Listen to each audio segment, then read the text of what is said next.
questions for Coach. Fran, was this good defense or bad offense? Well, for us, it was good defense. They always play good defense. I mean, you know they're going to play good defense. Make it hard for you to score. So, yeah, good defense.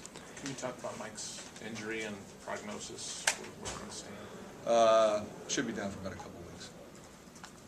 Is it a stress fracture or like? No. Do you think you'll get him back for the Big Ten tournament? Yeah. Fran, you coached a lot of basketball. Have you ever won a game when you shot 31% on the field? Probably. I can't say that I remember one specifically. You know, we out-rebounded them. I mean, that's one area that they usually out-rebound people. I mean, that's Matt's staple. You know, they usually win the rebounding battle and they win the turnover battle. Okay, we won them both. So I think you could say that's why we won. Coach, you didn't have a field goal for for about last 13 minutes of the first half, and yet you maintained your lead at 7 points. Is that defense gets credit for that as much as anything? Yeah, I mean, we played phenomenal defense the entire game. And we had opportunities in that stretch you're talking about. We had some clean looks at it. You know, we were still running. You know, we got the ball to the right people. Just didn't make it. Early on, you had Dev seemed to be in real control of the offense. He's had that position before. What did you think of his performance at the point? He was great. I mean, I think he really enjoys having the ball in his hands. You could tell that he was really comfortable. You know, the thing that concerns me, especially with the way that they play defense, it was going to be fatigue. Because we're not just asking him to run the offense, we're asking him to go score for us too. We need him to score for us too. And that's hard. So, you know, we played him, what, 29 minutes? You know, I mean, I didn't want to take him out. I took him out for two minutes down the stretch just to make sure he could play those last 4.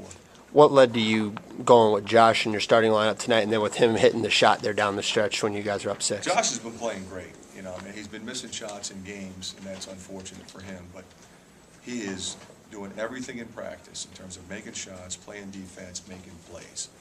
In games, he's been playing defense and making plays. He doesn't turn the ball over. He's always in the right place. He's a smart player, and I'm going to keep going to him. And I'm just so proud of him hitting that shot. Not a lot of guys could do that. Come in that situation and just drill it for you. I couldn't be happier for him. What specifically did your guys have to do in Gazelle's absence tonight? Well, you know, anytime you lose a guy of his caliber, everybody's got to step up. It can't be one person. Clemens was great. Oglesby was great. Olashaney was great. Ingram gave us quality minutes.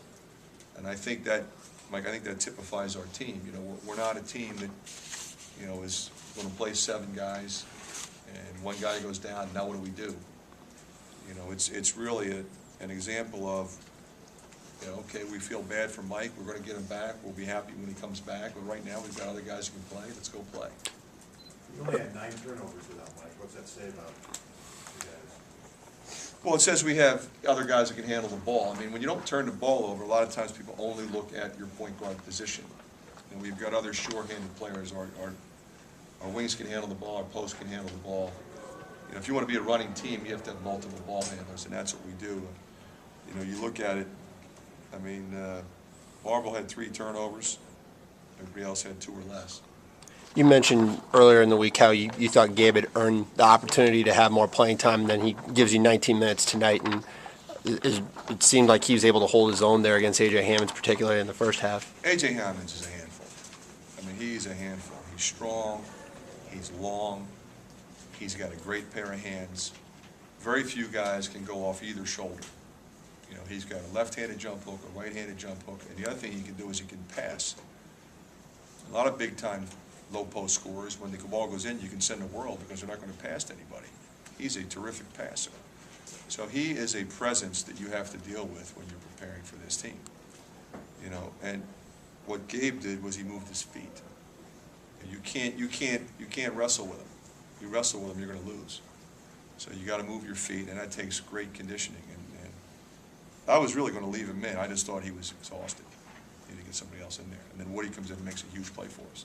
Clemens seemed like he was having a little more fun, a little more confident out there. Is that what you saw from the sideline? Well, I think it was great. He makes a steal and a dunk as soon as I put him in. So I think that got him going in a positive way. I thought he was terrific, and he had been struggling a little bit, getting away from who he is. He's an aggressive attack mentality guy.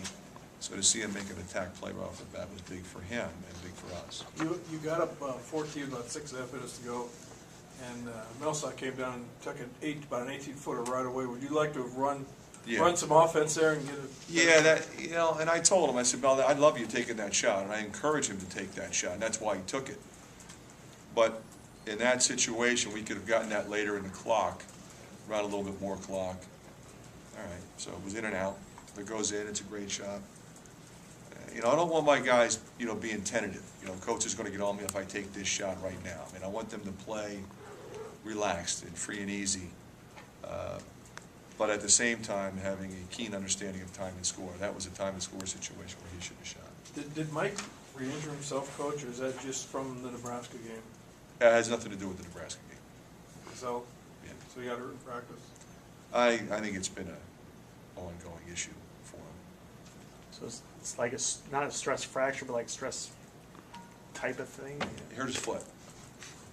That's all I'm going to say. He hurt his foot. I don't want to get into all the particulars. Okay. Yep.